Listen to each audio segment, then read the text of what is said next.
తైపూసం సందర్భంగా శ్రీ శివసుబ్రహ్మణ్య స్వామికి వైభవంగా అభిషేక మహోత్సవం. నగరి నియోజకవర్గం, నగరి మున్సిపాలిటీ, ఏకాంబరకుప్పం. తైపూసం పర్వదినాన్ని పురస్కరించుకుని ఏకాంబరకుప్పంలో కొలువైన అరుల్మిగు శ్రీ వల్లీ దేవసేన సమేత శ్రీ శివసుబ్రహ్మణ్య స్వామివారికి భక్తి శ్రద్ధలతో ప్రత్యేక అభిషేక అలంకార కార్యక్రమం ఘనంగా నిర్వహించబడింది. ఉదయం నుంచి ఆలయం భక్తులతో కిటకిటలాడింది.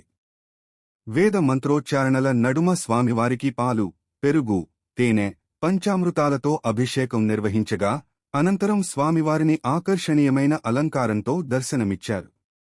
స్వామివారి దివ్య దర్శనంతో భక్తులు ఆధ్యాత్మిక ఆనందంలో మునిగిపోయారు. అభిషేక మహోత్సవం అనంతరం అన్నదాన కార్యక్రమం నిర్వహించగా పెద్ద సంఖ్యలో భక్తులు స్వామి ప్రసాదాన్ని స్వీకరించారు. ఈ కార్యక్రమంలో ఆలయ ధర్మకర్తలు, ఉభయదారులు, ఆలయ నిర్వాహకులు, భక్తులు మరియు స్థానిక ప్రజలు విశేషంగా పాల్గొని తైపూసం పర్వదినాన్ని భక్తి వైభవంగా జరుపుకున్నారు.